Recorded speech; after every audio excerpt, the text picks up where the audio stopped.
आमे अच्छु नीलमाधव बस्ती रे केआर हॉस्पिटल पाखरे थिबा नीलमाधव बस्ती गत काली खराबेल ठारू घर द्वार भंगा चली निकटरे सालिया साही बस्ती उच्छेद आम देखी लोक मैंने हंतसंत हवा देखा जाइतिला लोक स्थानांतरित करा जिबा देखा जाइतिला एठी आसी आम जी पचरा उचरा लोक सहित करी जानिलु लोक घर कौटी मिलिबो जना पड़िनी कौटी की स्थानांतरित करा जाउछि समस्ते जानी नाहंती किंतु समस्त भितर कौटी ना कौटी गोटे भरोसा अच्छी जे बीएमसी तांकु थैथान करैबो ए पछर दृश्य आप जानीपे आज काली आज पर्यंत घर भंगा चली लोक जिनसपत्र बोहुंट एवं घर छाड़ुंट भुवनेश्वर में जो मैंने आसिक रुहति जो मैंने अन्य मानक छात गढ़ती से ही माने ही कौटी ना कौटी गोटे बसति स्थापन कर निज जीवन जीविका निर्वाह करने छोटिया बस्तीटे गढ़ती बस्ती बिना सहर असंभव से भाव आप जानी जदि मुंड आम जिते बड़ बड़ कोठार रोचे जो मनीष मैंने आम घर तोलती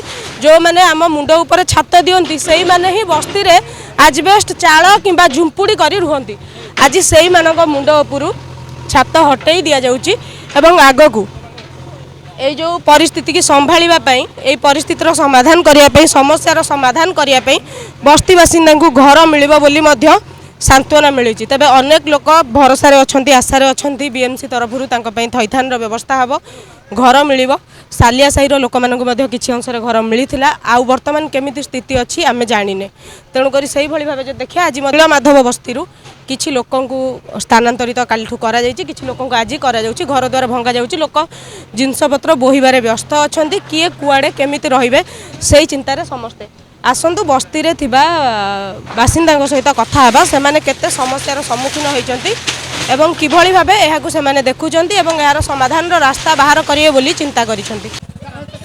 मो ना हूँ शिशिर बारिक दीर्घ 1999 पूर्व मुझे मोर जाना पहचान रहा जानी 1999 पाखे नीलमाधव बस्ती अच्छी बर्तमान पर्यंत इवाकुएसन होता कोरोना समय जो बस्ती भांगी से लोक जाइए ट्रांजिट रही एम असुविधा मुझे जानी मु 7 वर्ष है सेक्रेटरी अच्छी नॉन कमिटर पुराना कमिटर ट्रांजिट में घर मिली 7 वर्ष है एपर्यंत लोक घर मिलना सरकार थिला बीजेडी सॉरी बीजेपी है समस्त कहले देदेव मसे पर देदेव 2 मास पर देदेव 7 वर्ष जो गोटे अलटमेंट पेपर क्या मिलना कमिटमेंट कर मसे पर 2 मास पर 3 मास पर बीडीए बीएमसी 20 थर सर्वे कलापर एपर्यंत कहते आम फाइनाल सर्वे है तुम से रही सार फाइनाल सर्वे हम लोक कहते बिना नोटिस रे आसिक बीएमसी घर भांगी नोटिस बारंबार बीडीए दौची बीएमसी दौची कि गोटे थर तार काम होनी लोक मान जो जीवा कथा गोटे थर घर भांगिले गोटे थर पेपर देवे जी सी प्रत्येक थर कर सी मसू मसे आसुँच लोक मान हैरान कर एक्चुअली उद्देश्य कौन अच्छी ठीक ना बीडीए बीएमसी ये भांगुची ये कहीं आसी गवर्नमेंट भांगुनी गवर्नमेंट को आम क्या दोष देपर बीडीए बीएमसी जमी भांगुची से समय समस्त अलटमेंट पेपर सहित नहीं घर दऊ ता सहित जो कमिटमेंट करुँची आम 2 वर्ष भितर कि वर्ष भितर कि 6 मास भितर घर दऊ से पूरण करूँ 7 वर्ष आने कोविड पाखर पिला हैरान होती कोविड पाखे लोक रही पाइना खाଇବା पाइना जाए ट्रांजिट पड़ी आज पर्यंत गोटे भी अलटमेंट पेपर मिल पारे ना 7 वर्ष पर्यंत एवं जो भांगुन भी पेपर दिखाई एम बुलूँ पेपर दिखाई आ पेपर केतबले देवे ठीक ना गोटे गोटे टोकन दौरान टोकन भैल्यू किसी ना पेपर नदेले एम कौटी भी रहीपर समस्त को अलटमेंट पेपर दि जाऊ समस्त आराम से घर छाड़देवे तापर कमिटमेंट करार अच्छी केवे से घर देवे 7 वर्ष है 81 फैमिली आम रही मुझे सेक्रेटरी अच्छी प्रेसिडेंट आम अच्छा संतोष कुमार साहू मो ना शिशिर बारिक एपर्यंत गोटे भी पेपर मिल पारे तुम घर पाइपर आवास बोली निवास बोली किंतु एबे वर्तमान भांगुचंदी लोकंकर एमाने पाइबे कि न पाइबे ठीक नाही किंतु मु रिक्वेस्ट करछि हम बस्ती बासिंदा जो माने अछंती समस्त तरफ मु कहूछि जो मान घर भांगुचंदी जो माने जाउचंदी से मानकु दायित्व अनुसार जेमिति टोकन दउचंदी सेमती अलटमेंट पेपर दिया जाऊ कमिटमेंट करा जाऊ केते दिन भीतर तांको घर अलटमेंट कर देबे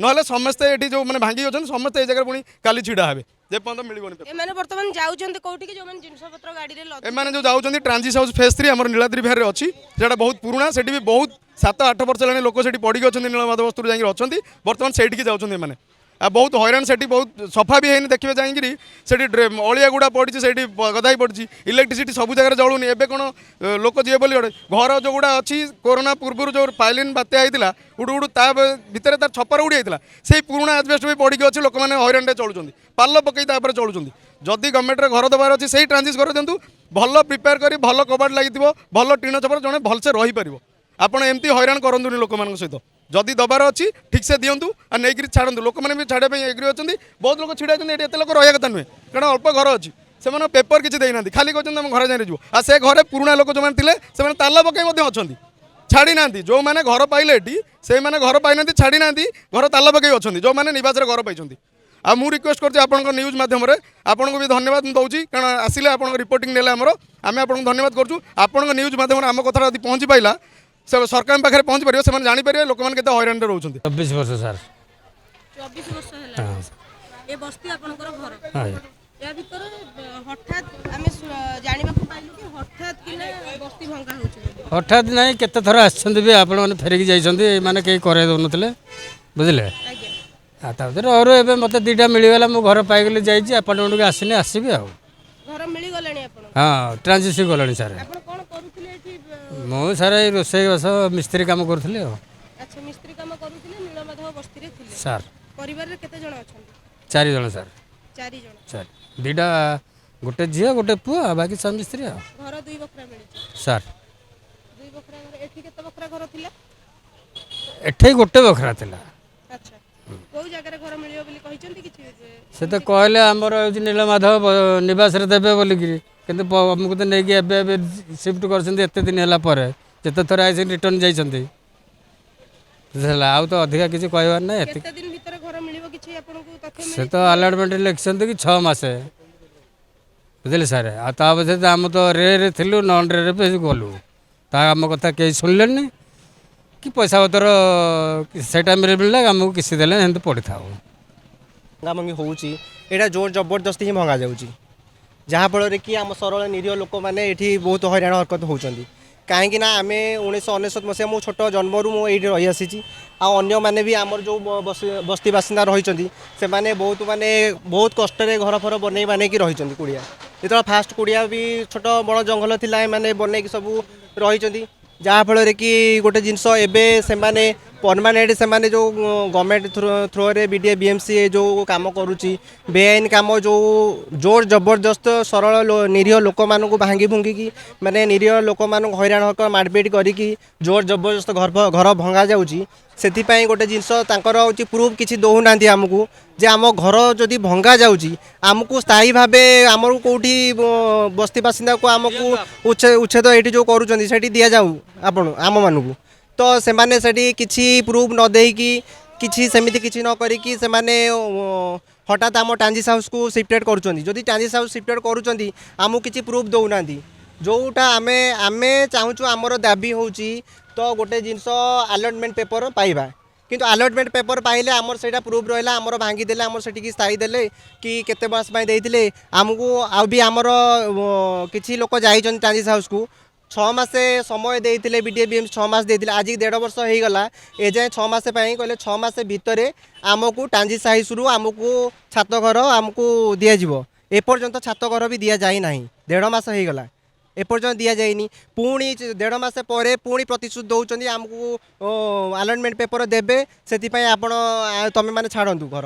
ଆମେ ସରଳ ନିରୀହ ଲୋକମାନେ ଆମକୁ ହଇରାଣ ହରକତ ମାଡ଼ପିଟ କରିକି ସେଠି ଜୋର ଜବରଦସ୍ତ ଦଖଲ କରୁଛନ୍ତି।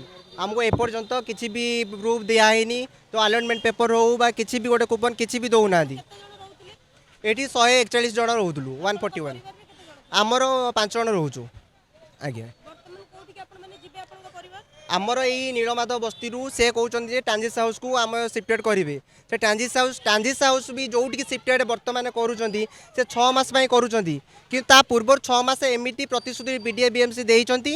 6 ମାସ ପ୍ରତିଶ୍ରୁତି ଦେଲା ପରେ ବି ଆଜି 1.5 ବର୍ଷ ହେଇଗଲା, ଏଯାଏଁ ଆମକୁ ଛାତ ଘର ମିଳିନି। ତାପରେ ଆମର ୟୁନିଟ୍ରୁ ଆଉ ଅଧିକାଂଶ ଆଉ ଅଳ୍ପ କିଛି ଲୋକ ରହିଯାଇଥିଲେ, ଯାହାଫଳରେ ସେମାନଙ୍କୁ ଜୋର ଜବରଦସ୍ତ ଭଙ୍ଗା ଯାଉଛି।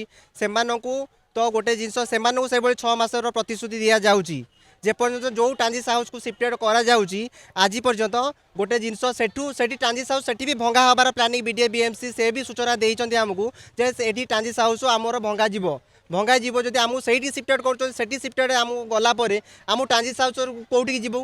ଆମେ ଛାତ ଘରୁ ଦେବେନି କି କେଉଁଠି ଦେବେନି, ଆମର ତ ପ୍ରୁଫ୍ କିଛି ନଥିବ, ତ ଆଲଟମେଣ୍ଟ ପେପର ନଥିବ, ଆମେ କ'ଣ ଅସହାୟ କାହାକୁ ଆମେ କାହା ପାଖକୁ ଦୌଡ଼ିବୁ?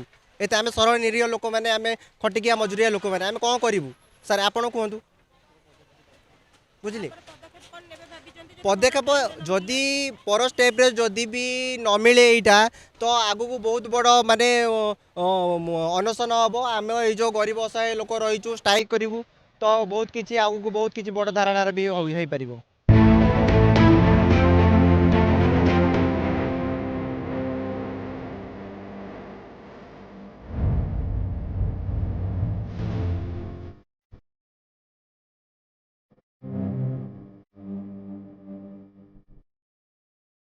ଆପଣ ବର୍ତ୍ତମାନ ଦେଖୁଥିଲେ ନୀଳମାଧବ ବସ୍ତିର ଘର ଭଙ୍ଗା ଦୃଶ୍ୟ ଏବଂ ଶୁଣୁଥିଲେ ନୀଳମାଧବ ବସ୍ତିରେ ରହୁଥିବା ବସ୍ତି ବାସିନ୍ଦାଙ୍କର ଦୁଃଖ ଏବଂ ସମସ୍ୟା ଯେ ସେମାନେ କ'ଣ ବର୍ତ୍ତମାନ ପର୍ଯ୍ୟନ୍ତ ଫେସ୍ କରିଛନ୍ତି ଏବଂ ଆଗକୁ କ'ଣ କ'ଣ ହେବ ବୋଲି ସେମାନଙ୍କ ଭିତରେ ସମ୍ଭାବନା ଅଛି ଏବଂ କ'ଣ ହେବ ବୋଲି ସେମାନେ ଆଶା କରୁଛନ୍ତି। ବିଡ଼ିଏ ବିଏମ୍ସି ତାଙ୍କୁ ଘର ଦେବା କଥା କହିଛି ଏବଂ ଅନେକ ଲୋକ ଆଙ୍କ ଭିତରେ ଅଛନ୍ତି ଯେଉଁମାନେ କହୁଛନ୍ତି କି ଆମକୁ ଘର ମିଳିସାରିଛି।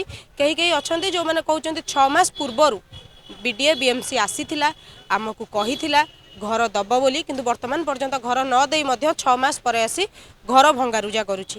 ଭୁବନେଶ୍ୱର ନୀଳମାଧବ ବସ୍ତିରୁ ଭିଡ଼ିଓ ଜର୍ଣ୍ଣାଲିଷ୍ଟ ପ୍ରତାପଙ୍କ ସହ ମୁଁ ଶୁଭାଙ୍ଗୀ, ମୋବାଇଲ ନ୍ୟୁଜ୍।